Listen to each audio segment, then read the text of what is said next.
All right, well, today we're going to cover calculus concepts in the polar coordinate system.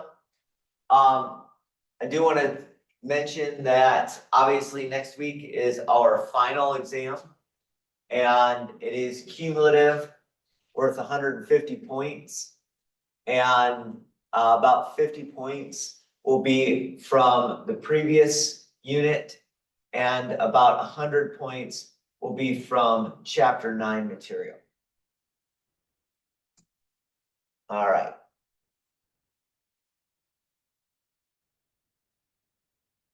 So let's get into 9.5. 9.5 consists of using the polar coordinate system to do some of the things that we've dealt with earlier, just basic calculus topics. So we're going to do some calculus techniques with polar coordinates. So the first thing that we're going to deal with is usually the first thing we get into with calculus, and that is the slope of the tangent line or the derivative. Okay. Now, if we have a polar function, that polar function is going to be r equals f of theta. So we're going to solve it. It's going to look like r equals a function of theta. And we've seen earlier that x is equal to r cosine theta, y is equal to r sine theta. Well, if I take the derivative of this with respect to theta, I have to use a product rule. So I take normal f of theta times the derivative of sine, that's f theta times cosine, plus the derivative of this piece times sine. That's f prime times sine. And then underneath, I'm doing the same thing with the derivative of x with respect to theta. So I do my f theta, the derivative of cosine is negative sine, and then f prime theta times the regular cosine.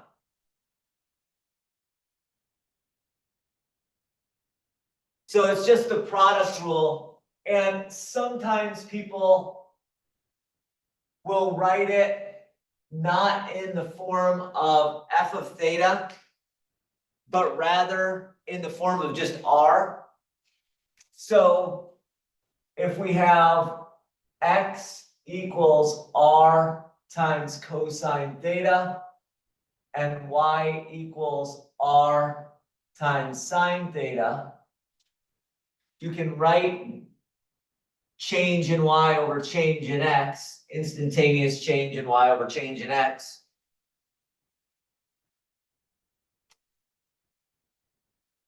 by taking the derivative of this, r times derivative of sine is cosine, plus r prime times normal sine of theta. So I just took the derivative of this, recognizing the r is a function of theta. So sometimes people write it with r instead of f of theta. And on the bottom, r times the derivative of cosine. Derivative of cosine is negative sine. Then I do the derivative of r times normal cosine.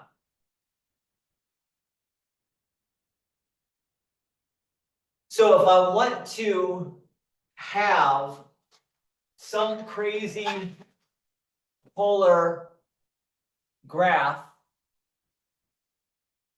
and I want to find the derivative the slope of the tangent line at that point,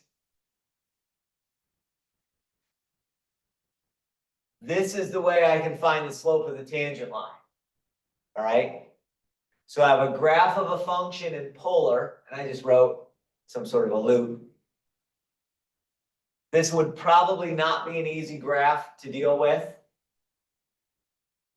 if we had rectangular coordinate system. But sometimes it's polar, it's nice. If I want to find the derivative, I can just look at that expression.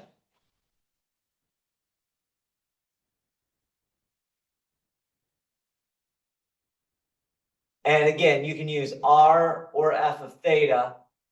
If you are using r, just make sure you understand that r is a function of theta here. Okay.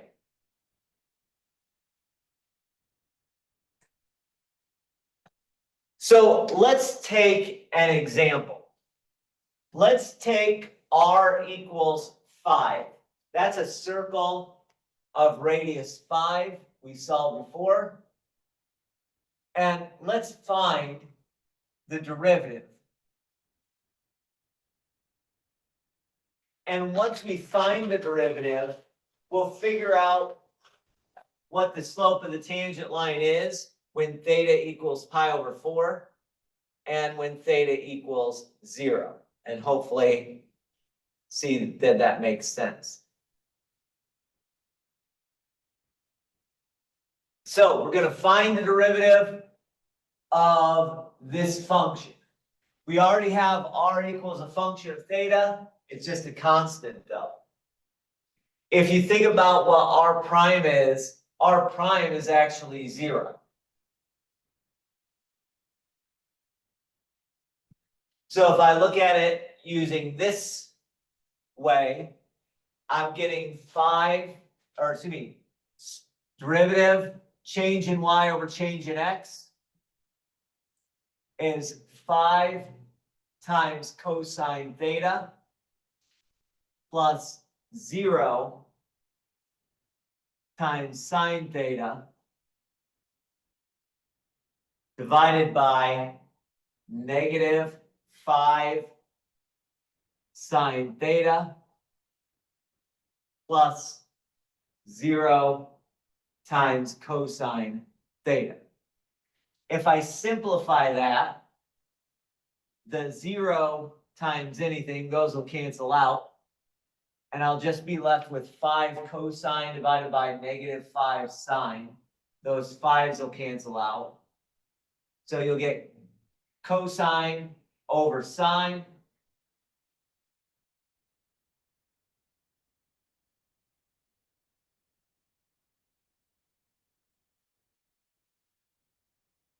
Or in other words, negative cotangent of theta.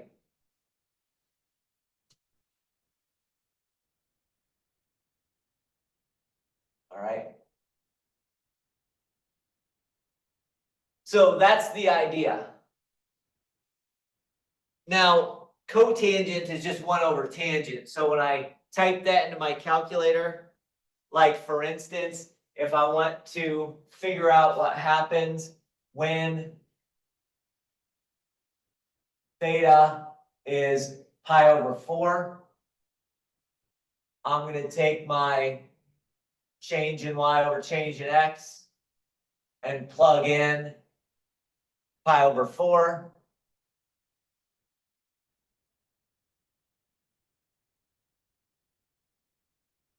When I type that into my calculator, I'm just going to type in 1 divided by tangent. Well, in this case, it'll be negative. So negative 1 divided by tangent of pi over 4. And you should get a negative 1.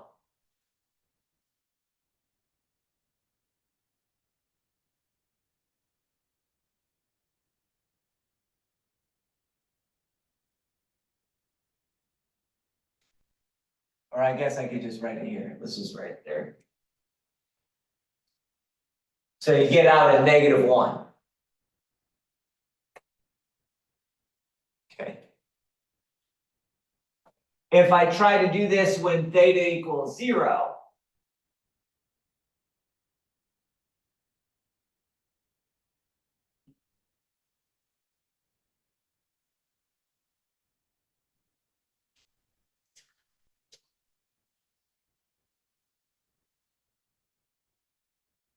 well, if you type in -1 divided by tangent of 0, you get an error because you're dividing by 0.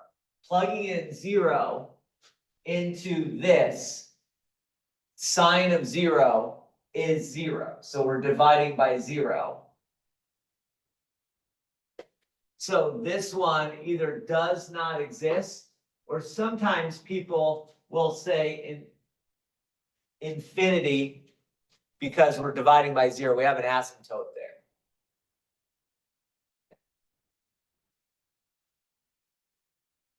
Now, this should make sense in terms of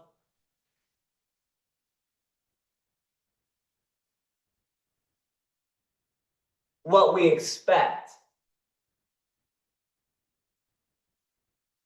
Let's say I go to Desmos and I go R equals 5.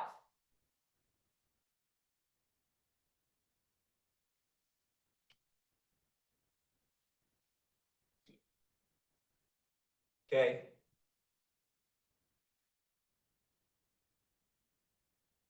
Oh, R equals 5, sorry. There you go.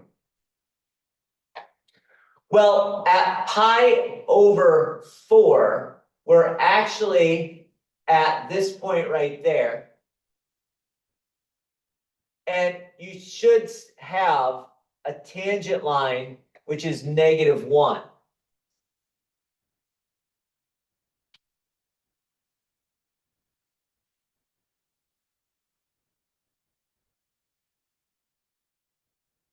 And then I'd have to, add something like that.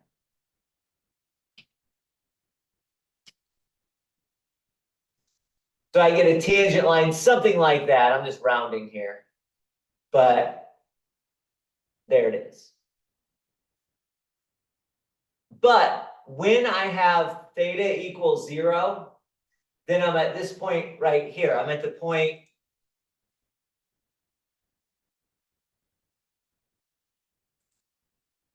I'm at the point 5, 0. Okay? And the tangent line there, it should be fairly clear that the tangent line at that point is the vertical line. And a vertical line has either slope, we say that does not exist, or slope which is infinite, depending on the language you'd rather use. So this does, hopefully, this should make sense.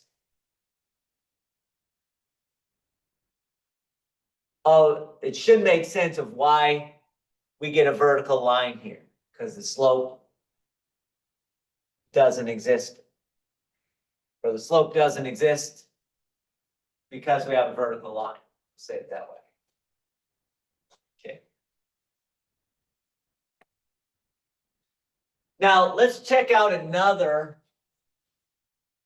example. This one's going to be a little bit more involved. Let's find the derivative of 5 times cosine of 2 theta.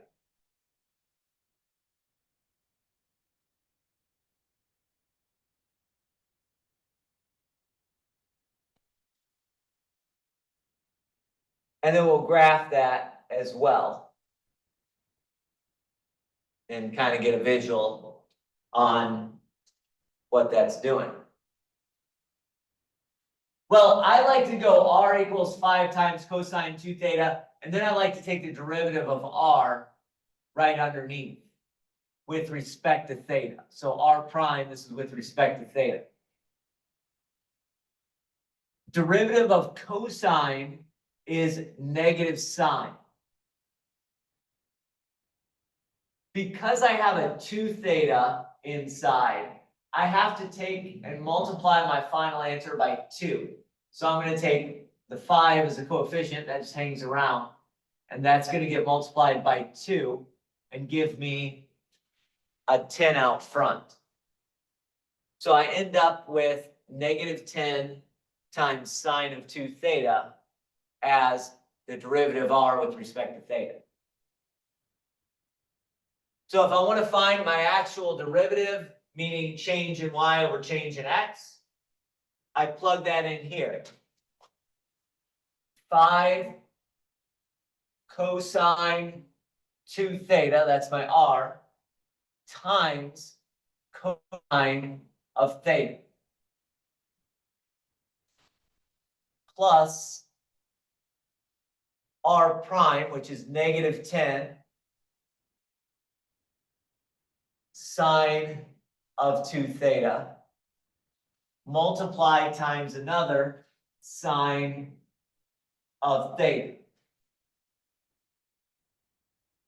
Then divide negative r, so that's negative 5 cosine 2 theta times sine of theta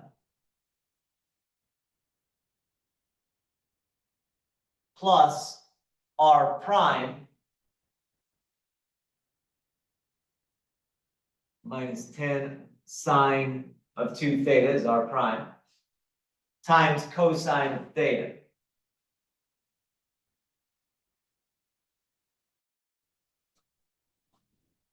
So you get that as the derivative. And that's a pretty, obviously, complicated derivative. But honestly, it's pretty easy to plug in stuff. If you have theta equals 0, you can plug something in. If you have theta equals, pi over 6, you can plug that in and figure out what that is. So while it looks fairly lengthy, and it is, it's not impossible or even hard to deal with.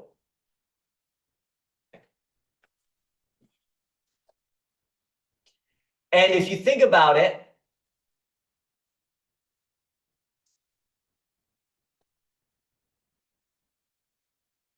in terms of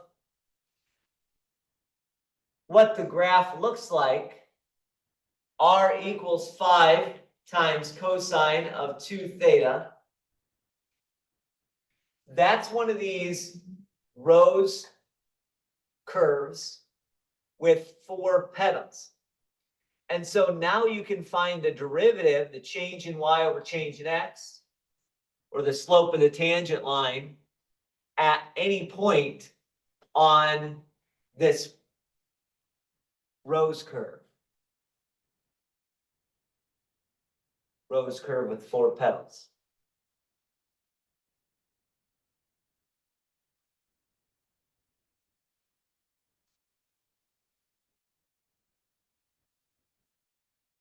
Let's do one other. Let's find the derivative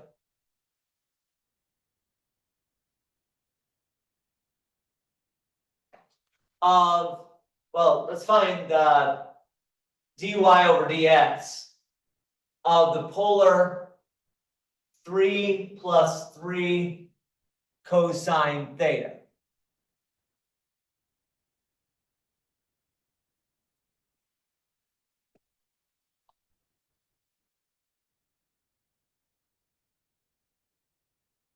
So if I take the derivative of r with respect to theta, that's what I'm calling r prime here. Derivative of 3 is 0. Derivative of cosine is negative sine. So the derivative is negative 3 times sine of theta. Again, that's the derivative with respect to theta. Now, if I want my standard derivative, which means change in y over change in x, then I'm looking at this one. So I do normal R.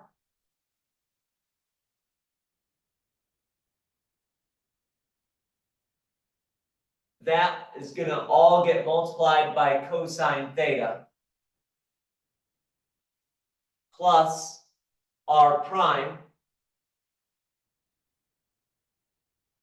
And that's going to get multiplied by sine theta.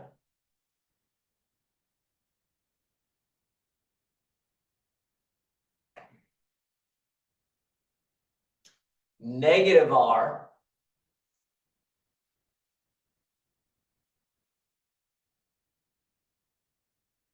times sine theta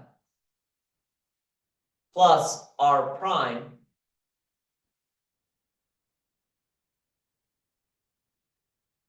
times cosine theta. And so that's what you get.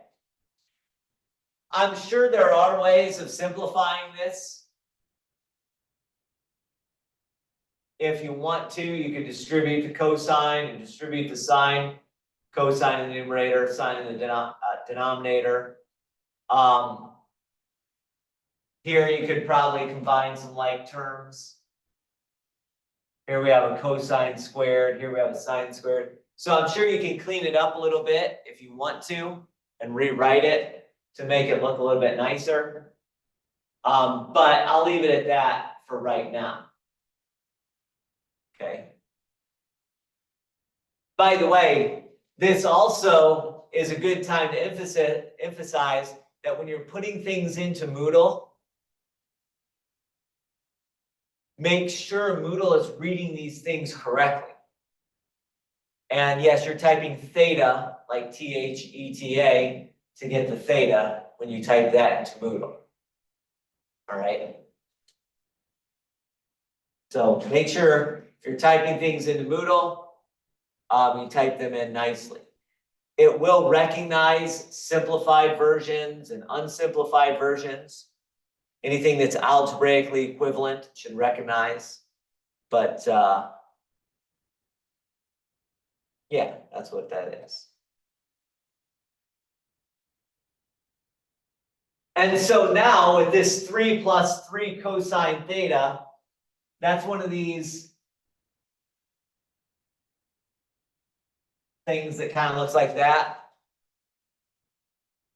Okay. We have divot in and then a point and it comes back out. Now we can find our standard slope of a tangent line at any value of theta.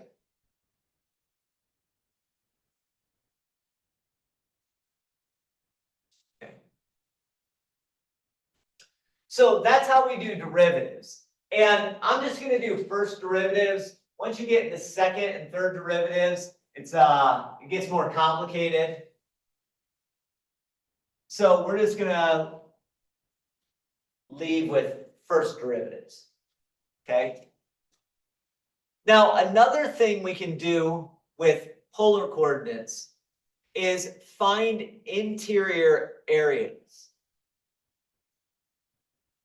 When we dealt with rectangular coordinates, we'd find area under the curve. Well, in polar coordinates, you find areas of interior things. All right. And the reason for that is because when we go to integrate,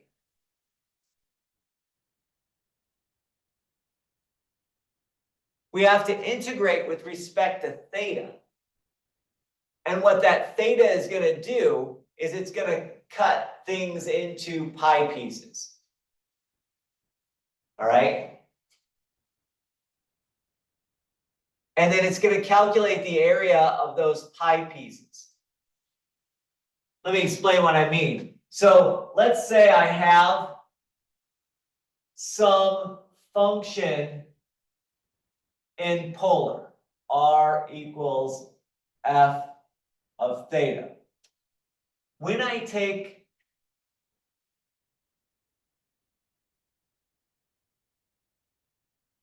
my sections, I have to section by theta. In a similar way, if I have y equals a function of x,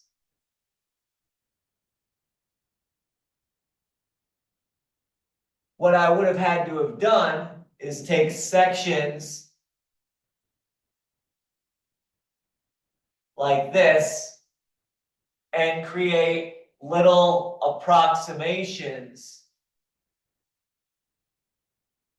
And those approximations were a Riemann sum. Does that make sense? So we had vertical lines. That's because of the grid and how those vertical lines came from x equals numbers. Well, here, what we're going to do is we're going to have little sections. And we saw last time that theta equals a number are all these lines going through the origin or going through the pole. And so we're going to take little sums this way, and we're going to sum those up, and then we're going to get smaller and smaller and smaller pi pieces, just like we got smaller and smaller and smaller rectangles. Now, here's the thing. Over here, when we integrated, we just integrated f of x with respect to x. The reason we did that was because rectangles are always length times width. The length of the rectangle was the height. That was given by my f of x. The width, well, that's what's going to go to 0. So that becomes sort of my integrate with respect to x part. Well, what's the area of a pi piece? The area of a pi piece, well, if you go all the way around, the area of a pi piece is essentially section of a circle. So think area of a circle is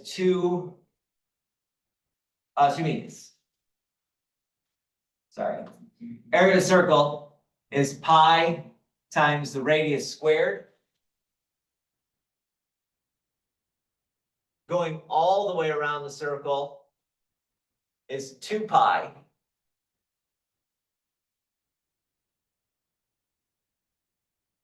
So one of these little sections is going to be pi radius squared times whatever angle we're at. Okay? Times the width here.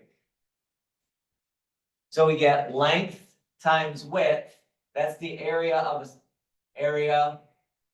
of a rectangle. And that's embedded into the formula.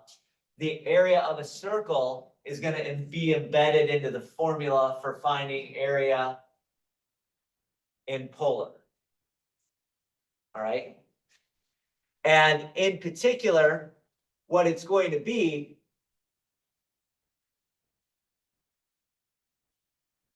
the area of little pieces are always 1/2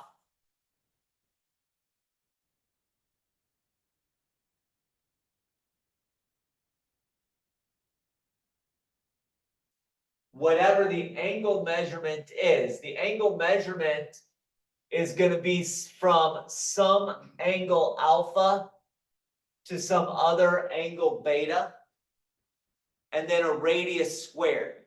And a radius here is r equals f of theta. So some people would put radius squared d theta, knowing that r is equal to f of theta.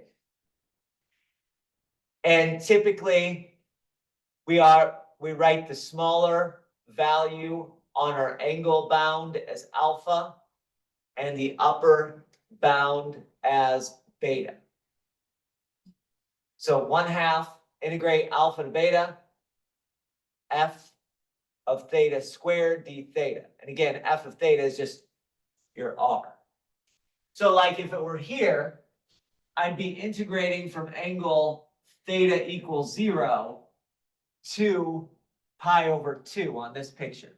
So my alpha would be 0, my beta would be pi over 2. And then each little piece is part of an area of a circle. But remember, the entire circle is 2 pi. So the piece area is going to be pi r squared over 2 pi times whatever the, the little section times the width.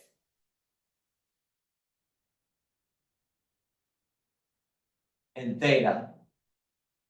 So that just gives you 1/2 r squared times the width in theta. And the width in theta changes to this d theta. All right, so you get 1/2 radius squared d theta. That's the idea. So a little piece of an area gives you 1/2 radius squared times your change in theta. Width in theta is probably a bad phrasing. It's really the change in theta that we're looking at.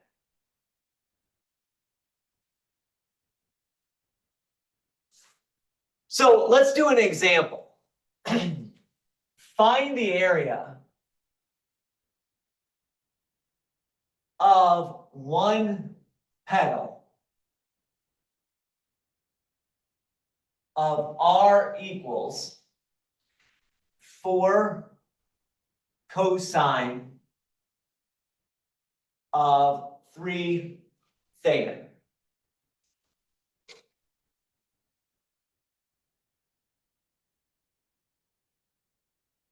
Now, for the most part, this is going to be a pretty easy thing. We're going to type this into our calculator, and then we're going to just have our calculator do the stuff for us. If you want to be in polar mode, you can be in polar mode.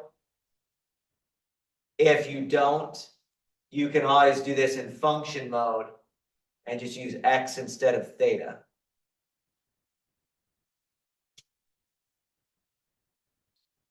Now, I'm going to leave a little bit of space here because I'm going to write something. But the area is going to be 1/2 integrate r is just my radius of the function, cosine 3 theta squared d theta. Okay. Now, the hard part here is going to be finding the bounds. This was area for one petal. So I have to realize that my picture has 3 petals. I didn't draw that very well, but something like that. And I'm going to find the bounds, or I'm going to find the bounds using technology, usually. All right, you can use algebra. You could say, well, let's set r to be 0 and figure out when you hit 0, and then when you hit 0 again, and then those can be your bounds. So you can do this algebraically too. Just let r be 0, and go from bound to bound where you hit 0. Okay. But I'm going to use technology. I'm just going to go to my calculator.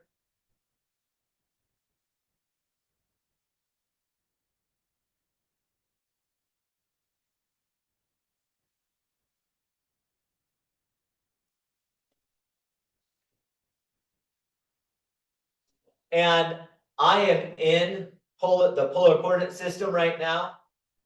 The mode is polar. Cancel that out.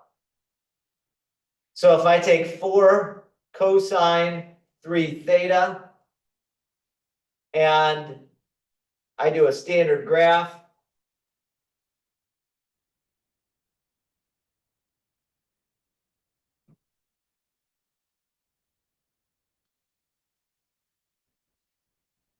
want that right on. There you go.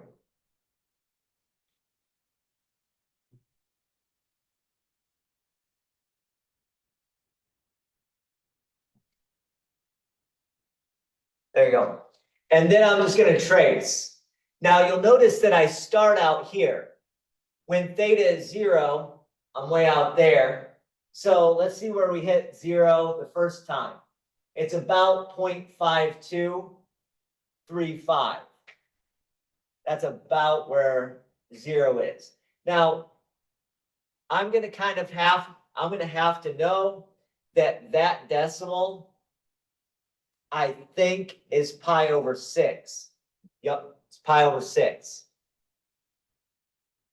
And then I'm going to trace around a little bit more and see when I hit 0 next.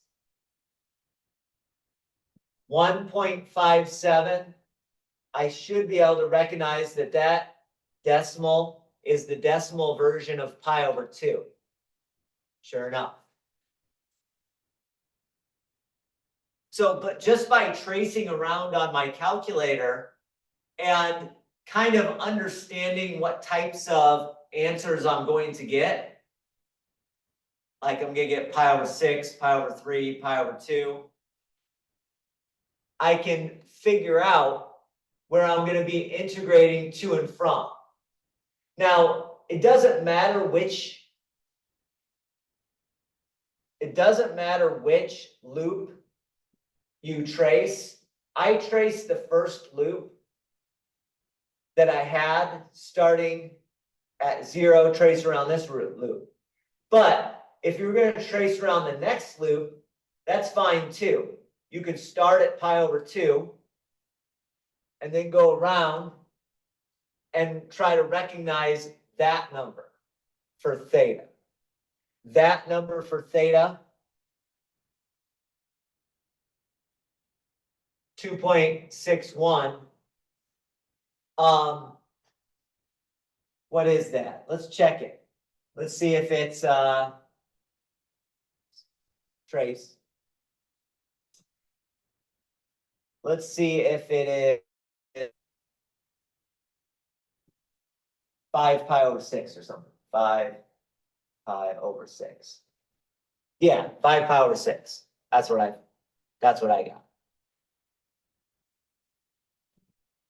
So we're just going to use technology to figure out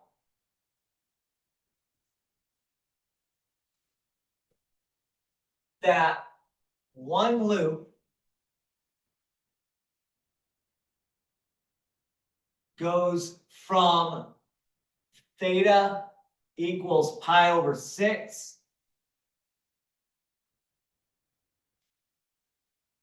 to theta equaling pi over 2.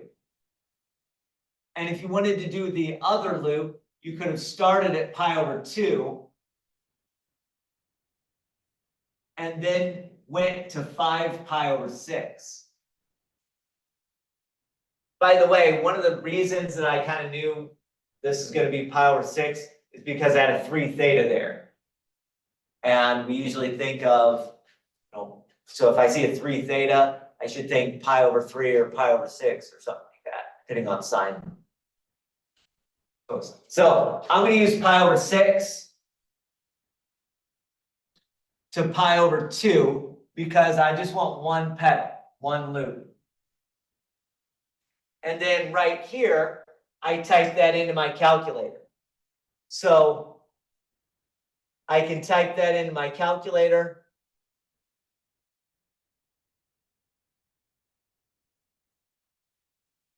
Again, I'm in polar mode. So pi over 6 up to pi over 2. Forgot to put the 1/2 out front.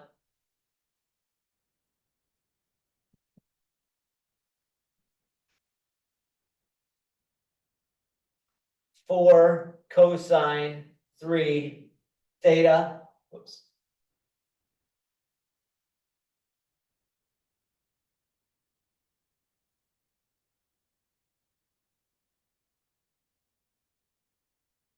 Squared integrated with respect to theta. And again, theta is coming up because I'm hitting the variable key. And so I get that the area of one loop is approximately 4.19. And by the way, if you would have picked the other loop, if you would have went from pi over 2 to 5 pi over 6, you would have gotten the exact same value, all right? All of those loops, all three of those loops have the same area. So it doesn't matter which one you pick.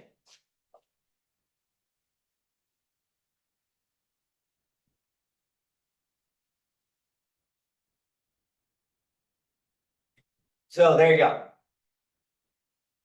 Again, I found the bounds using technology. Sometimes you have to be, sometimes you might have to adjust some of the features on your window if you're unsure of what those decimals are. But if you are unsure of what those decimals are, remember cosine and sine give you 0 at things like pi, when you plug in pi, pi over 2, 3 pi over 2, 2 pi, you know, those types of things.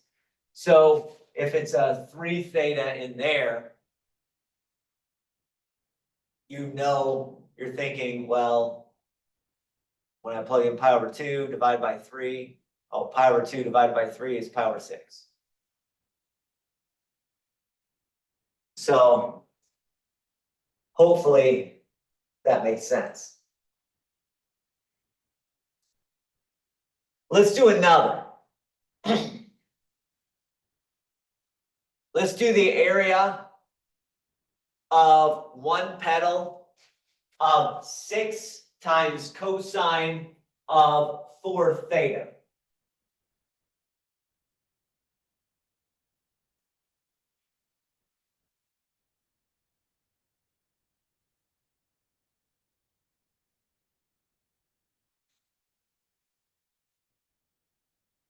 Going to be very similar.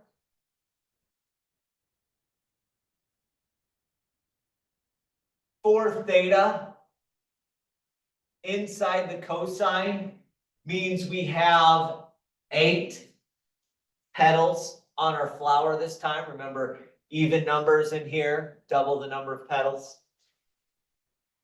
So we're gonna have 8 petals. I didn't want to draw 8, but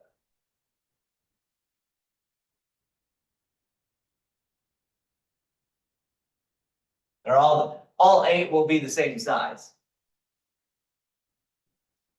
So we're gonna figure out what one loop is using technology, but the setup is gonna be 6 times cosine of 4 theta squared integrated with respect to theta times a half. So let's turn to technology once again.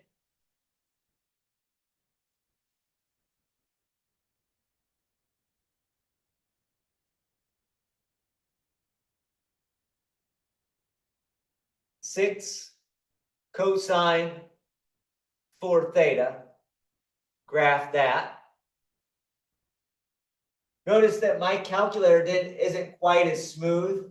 If I want it to give me a little bit smoother curves, or let's say it this way, if it's jumping too far,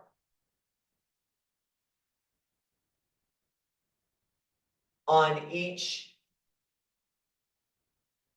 jump, you can actually change the window and change the theta step to be smaller. Here's an interesting. If you put a 0 in front of that, that means every step is going to be 1/10 of what it was before. So notice that your drawing just becomes a lot smoother. And you can see how this is drawing it around. All right. So now if you trace, each time you go over, it's going to take a little while longer to hit your 0. Now here we're right about 0, and my decimal is right about 0.39269, et cetera, et cetera.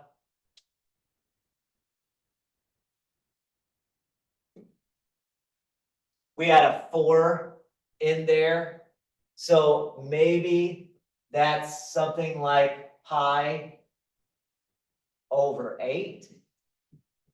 Yep, that looks like pi over 8. Looks like the same decimal. So I'm going to start my first place at pi over 8, and then I'm going to trace up. And obviously we're getting this loop here. Trace all the way around that loop till we come back to about 0 again. I get 1.17.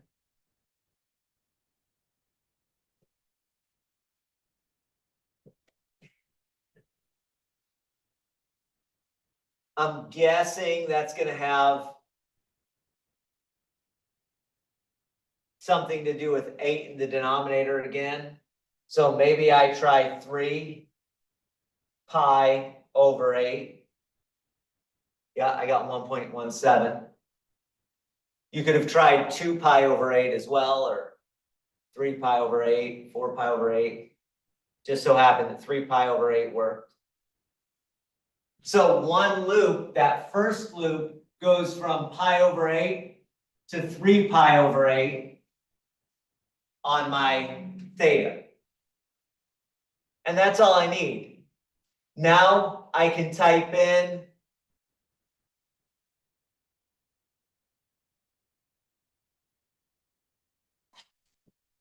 my integration into my calculator.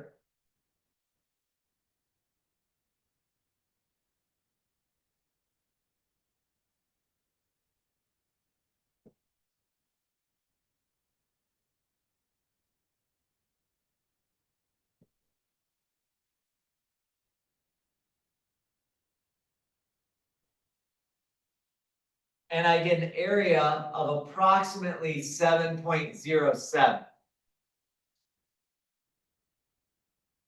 So the area of one of those loops is 7.07. And if I want to find the total area of the loops, well, it's just 8 loops. So just multiply that number by 8 if you wanted to find the area of all of those. Okay.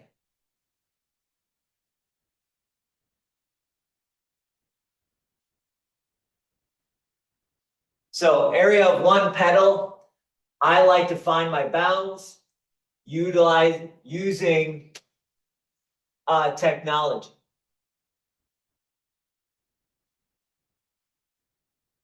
I'll skip example 3.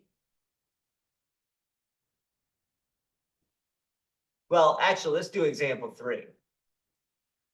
We have this picture or this function find the area of the interior of r equals 3 minus 2 sine theta.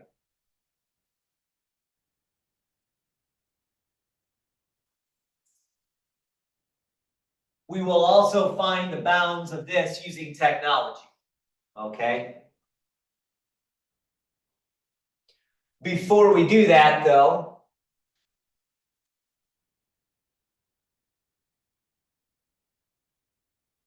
I'm going to set up the integration. It's going to be 3 minus 2 sine theta squared, quantity squared, integrating with respect to theta times 1/2. And then I just got to find the bounds. And I'll find the bounds using technology. All right? So let's go ahead and do that.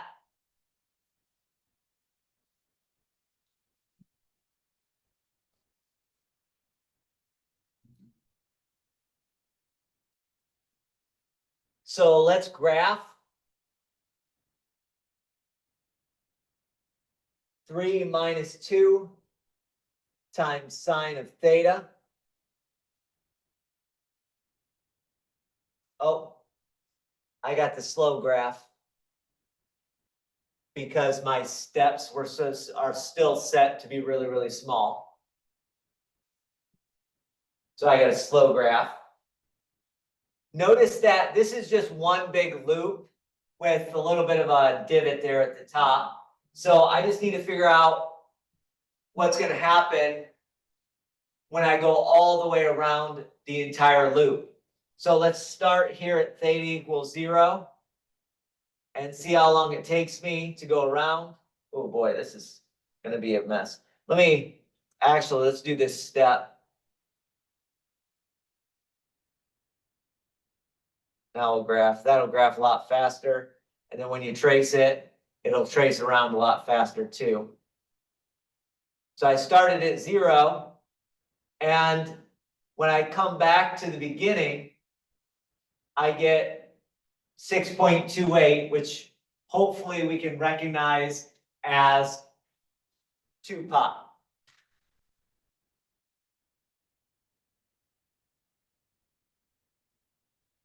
So in this case, this was a fairly easy thing. We're integrating from 0 to 2 pi. That'll give me the entire loop.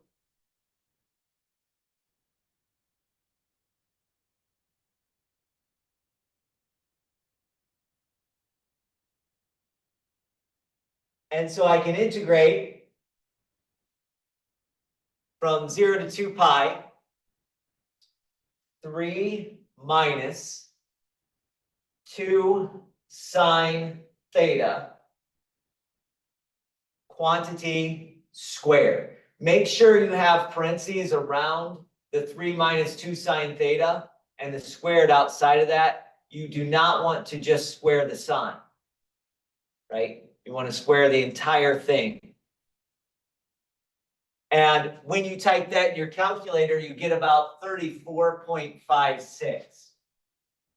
So the entire area of that object, the entire interior area of that object is about 34.56.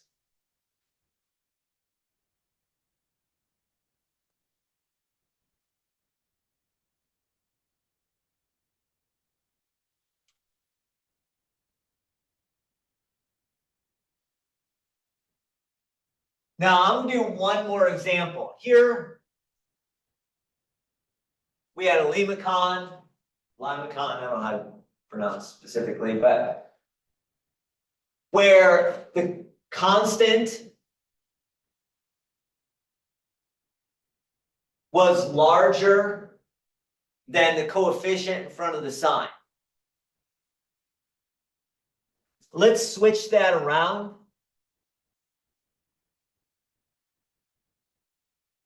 Well, remember, if the coefficient in front of the sine or cosine is larger than the constant, we get an inner loop. So what we're going to do here is we're going to find the area of the inner loop only.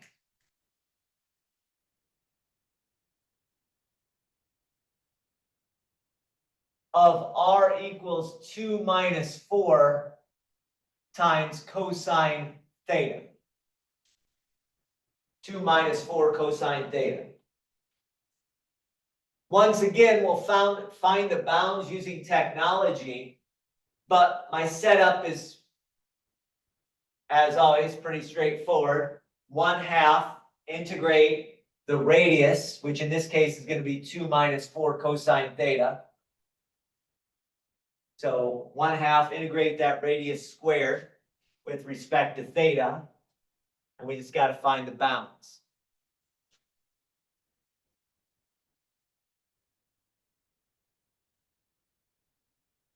Okay. So I turn to my calculator and I graph that.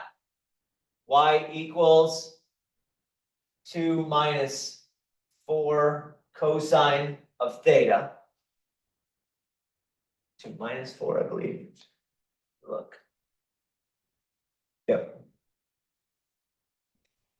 Let's project the calculator up there.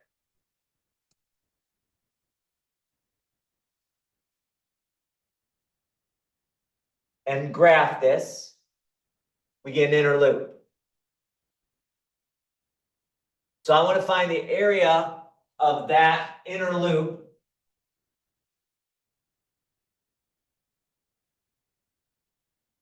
So let's start tracing.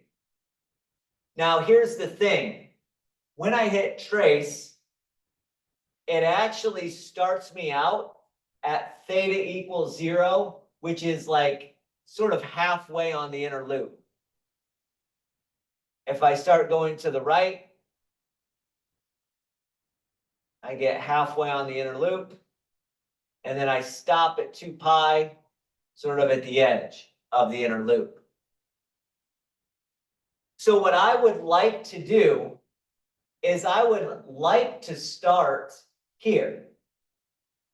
I would like to start there and go either all the way around the inner loop and not just stop at 2 pi, or I could have started there by going backwards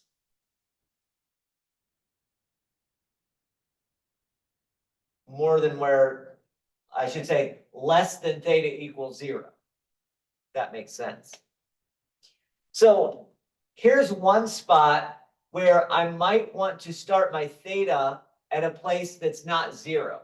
Maybe I start my theta lower than that, or end my theta higher than 2 pi.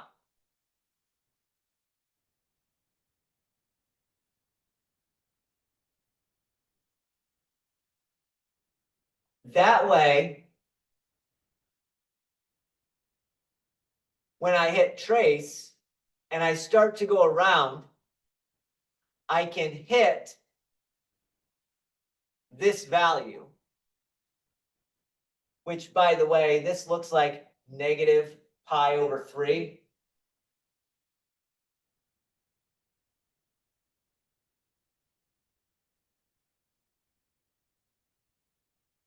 Yep, negative pi over 3 gets me the origin. And then I trace around the inner loop.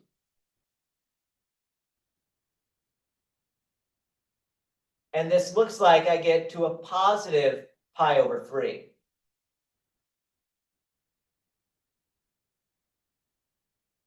So my bound is going to be from negative pi over 3 to a positive pi over 3 if I'm tracing out the inner loop.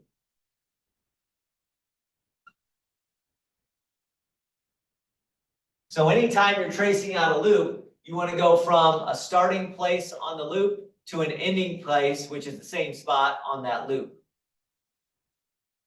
Okay. In our previous example, we went around the whole object, we went from 0 to 2 pi. In the pedal, we went from like pi over 8 to 3 pi over 8. Here, the inner loop goes from negative pi over 3 to a positive pi over 3. But once I have that,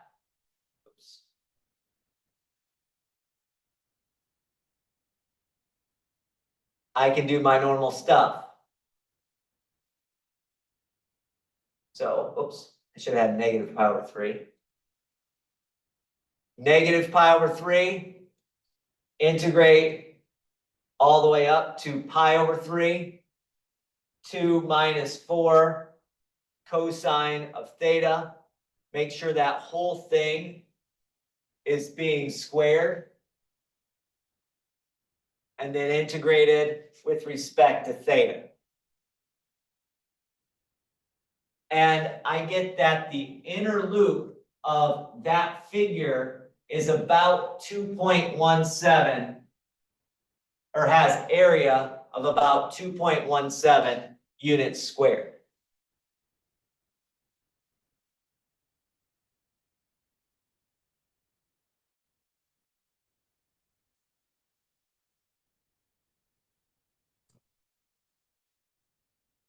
So that's the setup.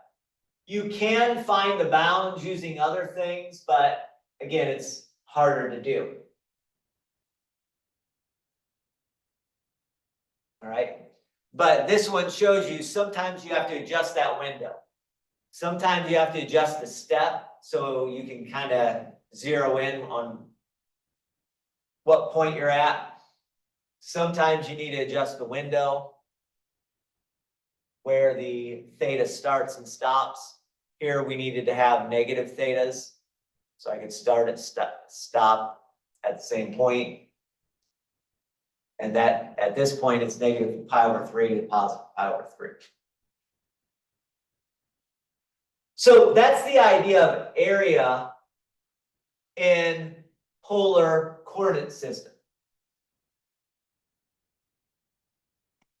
Well, once we've done derivatives and now we've done area in polar coordinate systems, now we can do another calculus topic, the one we've done. This will be our third time we've done arc length. Once we did it in rectangular, once we did it in parametric, and now we're going to do it in polar. Arc length in polar, we have our function f of theta, which is just our r. Arc length is given by taking an integration from some alpha to some beta of the square root of our regular function squared plus the derivative of our function squared. So it's like r squared plus r prime squared. Integrated with respect, underneath the square root, integrated with respect to theta. Okay, now again, when I say r prime, I'm talking about the derivative of r with respect to theta. That's what I mean by r prime. So our arc length formula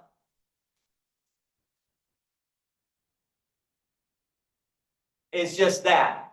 And just like in the previous times we've done arc length, that comes from a distance formula.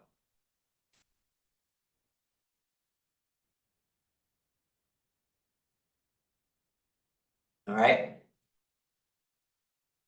So let's do an example. Let's find the arc length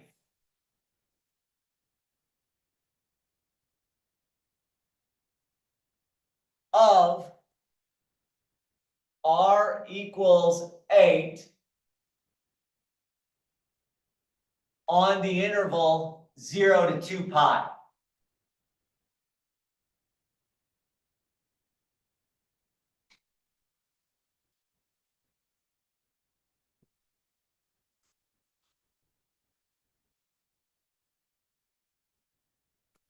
Well, what I like to do is I like to, once again, anytime I'm dealing with r and the derivative of r,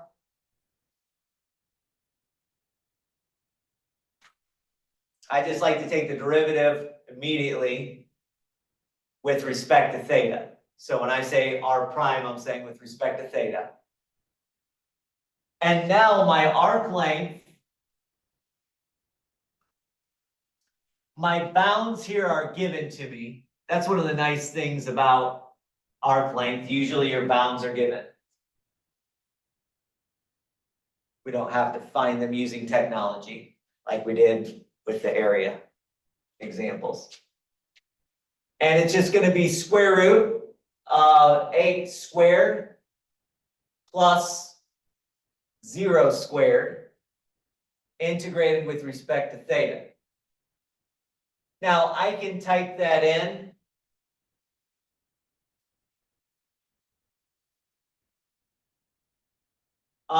To my calculator if I want. It turns out you get approximately 50.27 when rounding to 2 decimal places, which is actually 16 pi. So if you divide this by pi, you get 16 pi. And we should have actually known that because what we just did, the arc length of this object, well, this object is a circle of radius 8. The arc length of a circle of radius 8 is the circumference. Circumference is 2 pi times the radius, or diameter times pi. 2 pi times the radius is 2 times 8, 16. Hopefully that makes sense. So we should have anticipated that, is all I'm saying.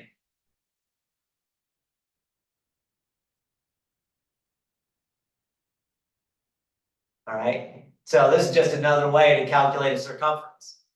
Now, obviously, this is a circle, so we knew the formula for circumference on other objects that we draw. If we're trying to find the arc length, we're not going to have a nice, simple formula like for circumference, and we'll have to use the integration.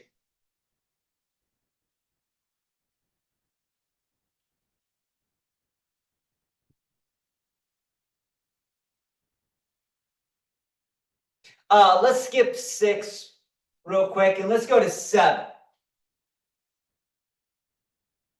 6 is also a part of the circle, so I'm not going to go there. Let's find the arc length of one petal on the curve 7, or r equals 7 times sine of 5 theta.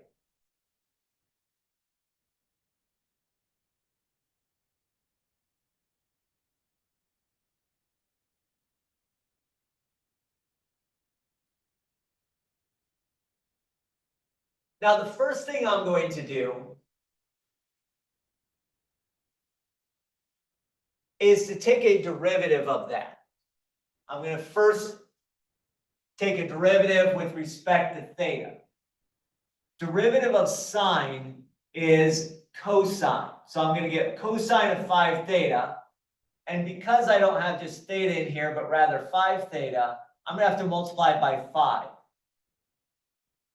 7 times 5 is 35. So derivative of sine is cosine.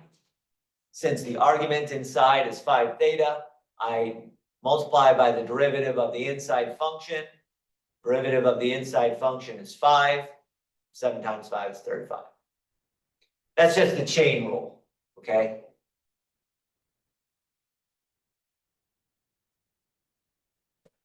We're going to find the interval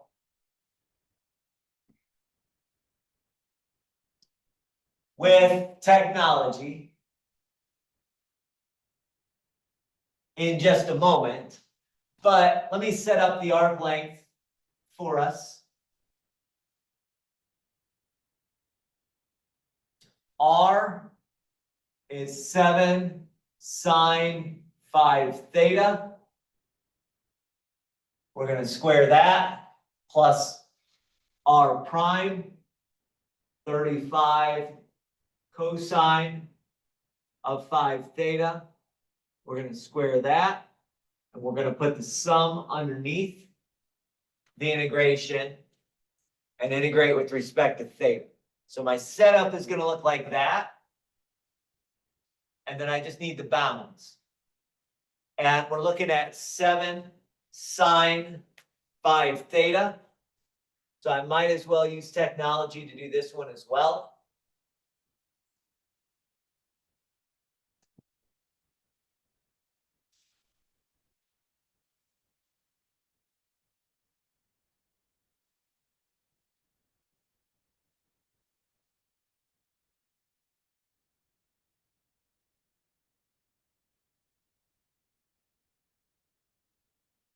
All right. So what we got here? 7 sine 5 theta. Graph that.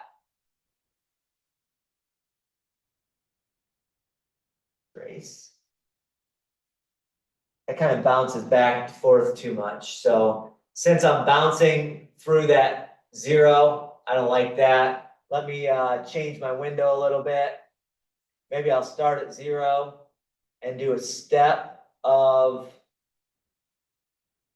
0.0135, then graph. Now all of a sudden my pedals are a lot smoother looking.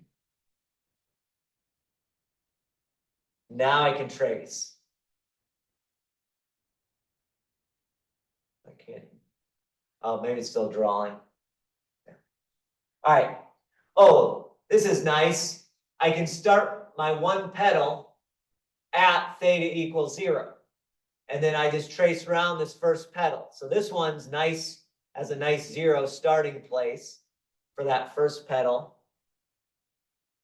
And it looks like I end at about 0.628. Because a 5 is in there, I'm thinking maybe that's pi over 5. Yep. So 0 to pi over 5 is what we're looking at there, right? So my interval is from theta equals 0 to theta equals pi over 5. And that's what I'm going to integrate with respect to. Or excuse me, that's what I'm going to integrate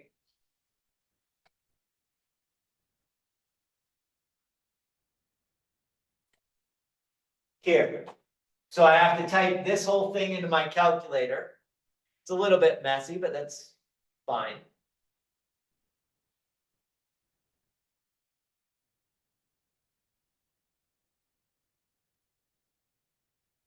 Seven sine 5 theta. Make sure you have the parentheses right. It's going to be it's a messy thing to type in, but it's important that we get the parentheses right. 35 times cosine of 5 theta.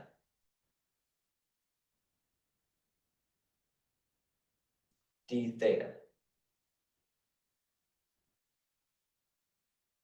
It's going to take a minute, obviously, to calculate, but when it's all said and done, you get about 14.71 rounded to 2 decimal places. So that's the area, or not, sorry, I misspoke. That's the arc length of one pedal on that rose curve.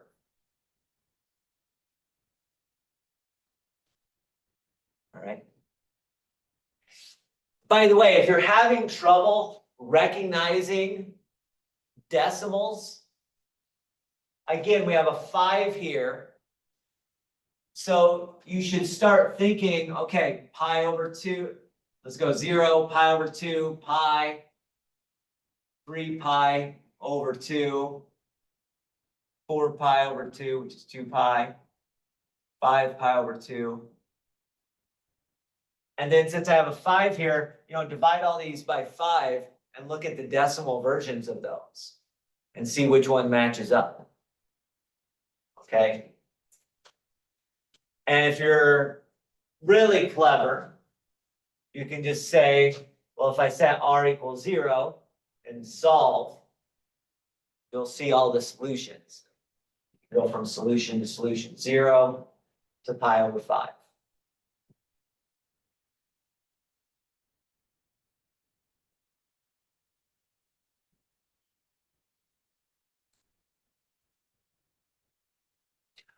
All right, so we've done arc length. So now, what we'd like to do is the same thing we always have done, whether it's rectangular, whether it's parametric, or whether now it's polar. Go from arc length to surface area. So we're going to take an object or a piece of a curve, and we're going to rotate it around the x-axis or around the y-axis.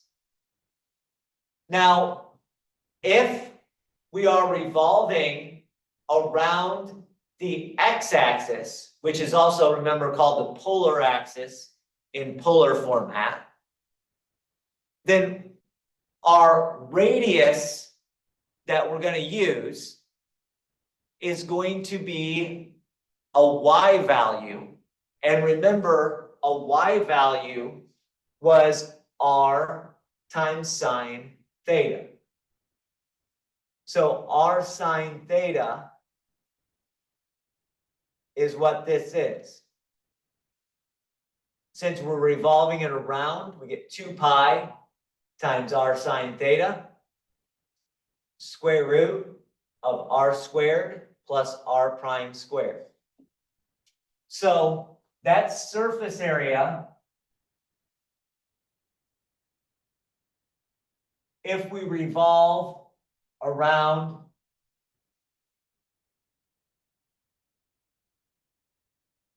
the polar axis. Remember, the polar axis is the x-axis in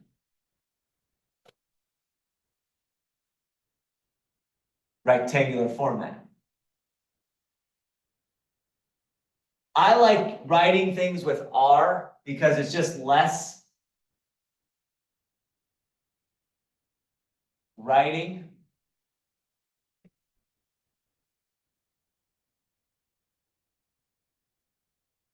But you do have to be careful that we know that this is the function r equals function of theta that we're talking about if you write it with r.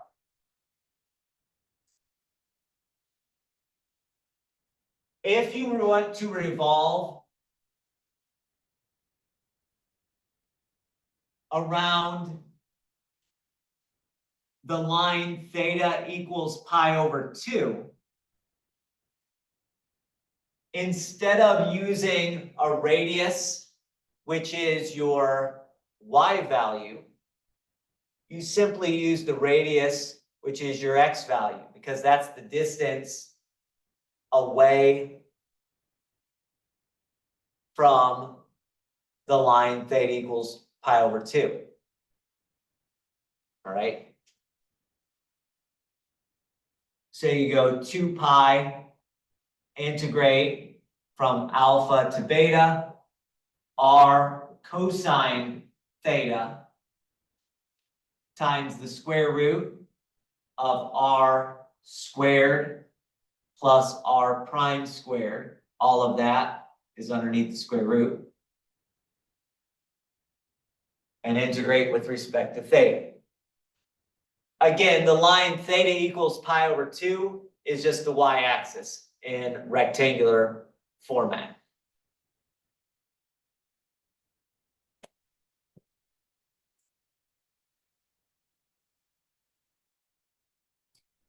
You can have your notes on these things, obviously, for the test. I don't have, you don't have to memorize all these formulas, but as long as you have them written in your notes, you'll be doing good.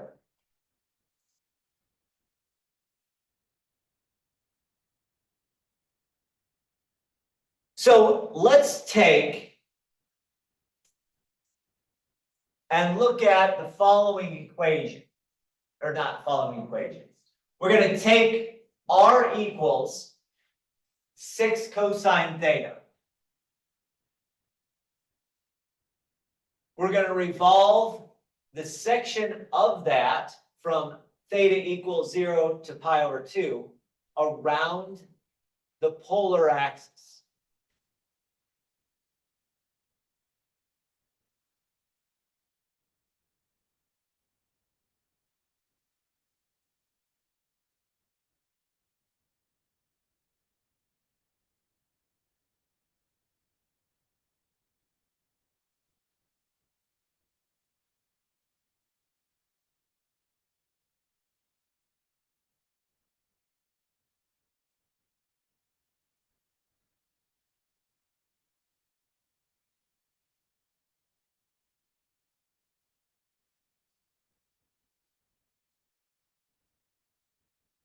Okay.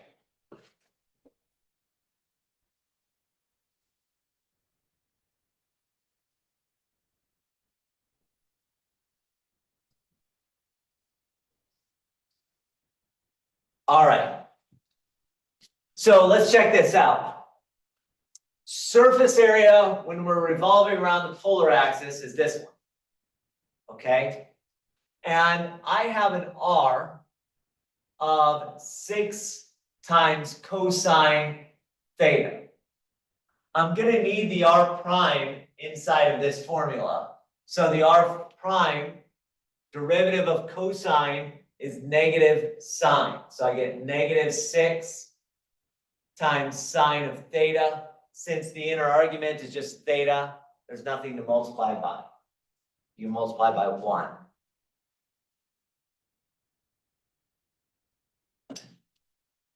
And then I just type in my formula, basically. It's going to be 2 pi alpha to beta. That's my bounds on my angle. Since we're revolving around the polar axis, this is going to be r sine theta. Be careful about that. R is 6 cosine. So we're going to do 6 cosine theta, that's the R, times sine theta.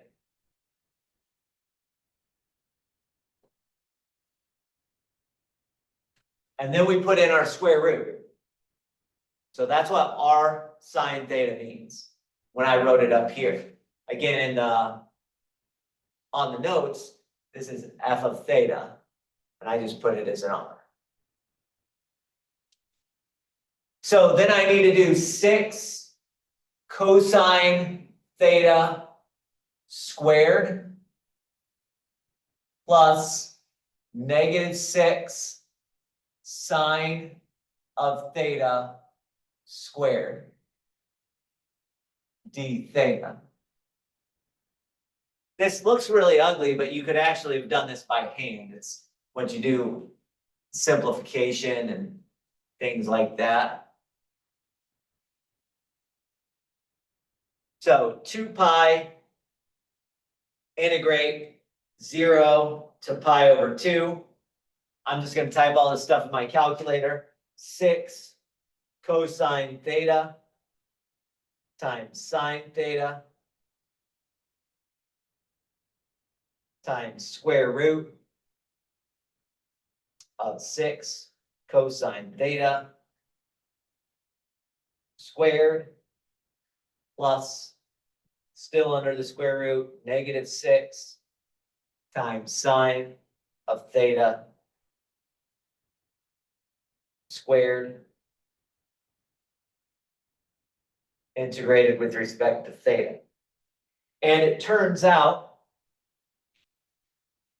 I get a surface area of about 113 point, I guess 10 if I round to 2 decimal places.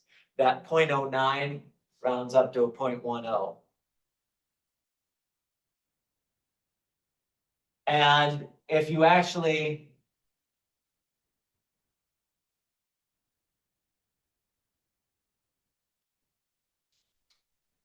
divide that by pi, it turns out the area is 36 pi.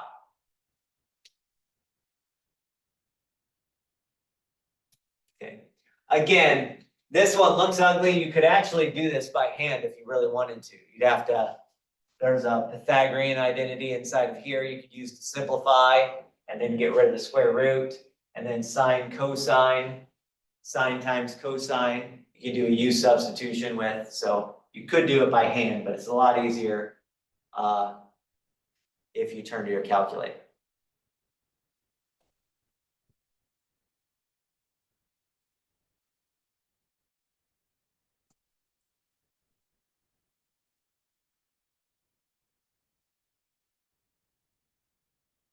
Let's try this one. Find the area of the surface formed by revolving the following curve around the given line on the interval 0 to pi over 2. So we're same interval, 0 to pi over 2. My r in this case is e to the 5 theta. I'll be honest, I don't even know what that's going to look like as far as graphing wise. We'll see. We'll see in a minute. But so we're revolving this around the line theta equals pi over 2, which is also the y-axis.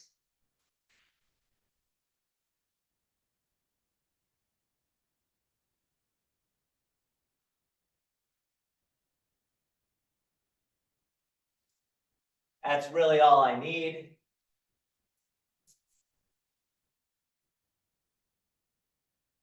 To do my problem. Okay.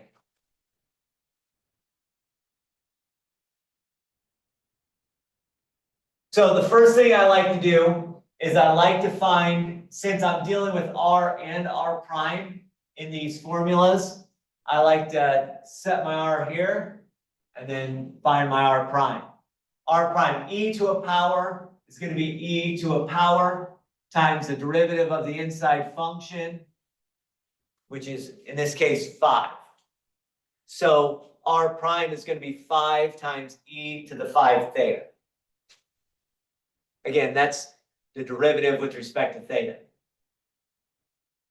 Since we're revolving around theta equals pi over 2, I'm going to be using this integration, the one where we're finding surface area revolved around theta equals pi over 2.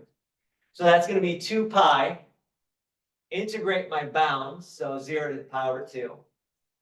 R cosine theta is e to the 5 theta, that's my r, times cosine of theta.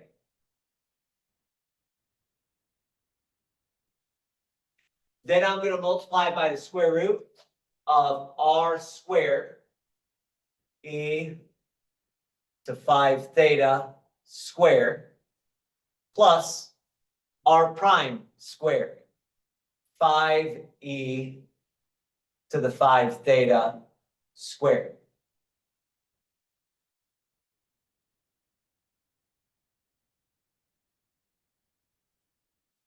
It's a messy looking thing to integrate. This one, could we do this by hand? Probably we could do this by hand as well, if we really wanted to. Because this could be simplified and then multiplied, and you could probably do integration by parts. So it's actually doable by hand as well. You'd have to do a lot of simplification in there, but it's a lot easier to just turn to our calculator. So as long as we're just rounding our answer to 2 decimal places, we can turn to our calculator. 2 pi integrate from 0 to pi over 2 e to the 5 theta times cosine of theta times a big old square root. Underneath the square root, we have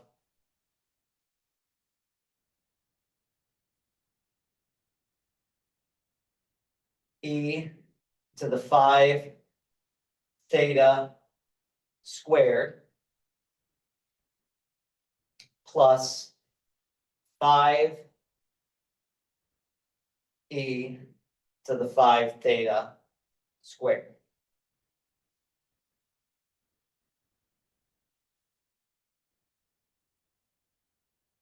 Takes a minute to type in, obviously. Be very careful because there's a lot of places you can mess up the typing. But what I'm getting is a very large number. 2,104,874, so a little over 2 million. 0.87.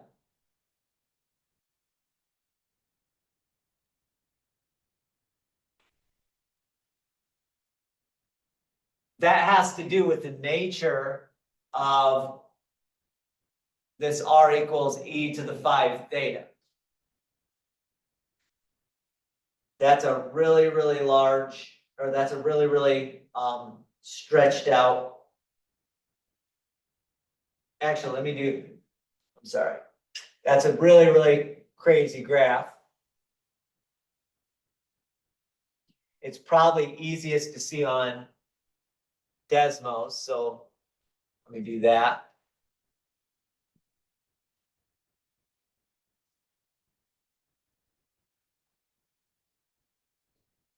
Okay.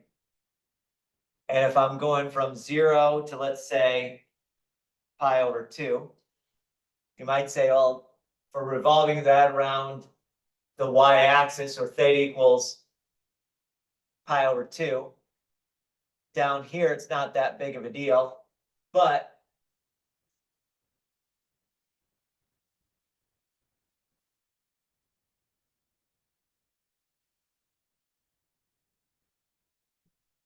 that's a gigantic, it goes all the way up past 2,500.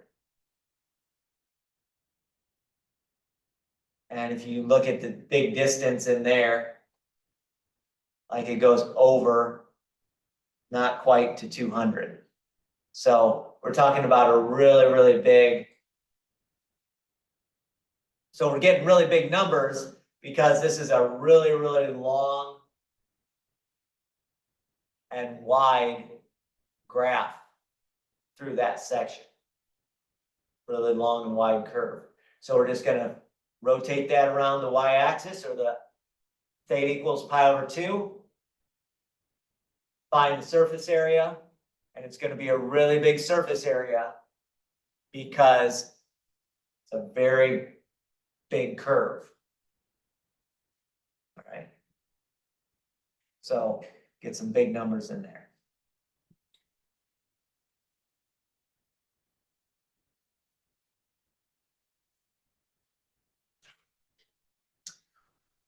Well, that is it. That was the last example for finding surface area.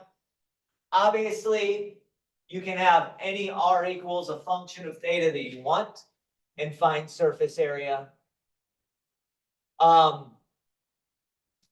We've done pretty much every example in 9.5. So we've seen how to do a lot of different calculus topics with polar forms and with polar coordinates, I should say. And that ends chapter 9 for us. Okay, that's the last thing in chapter 9. So you should be all set with the homework in there as well.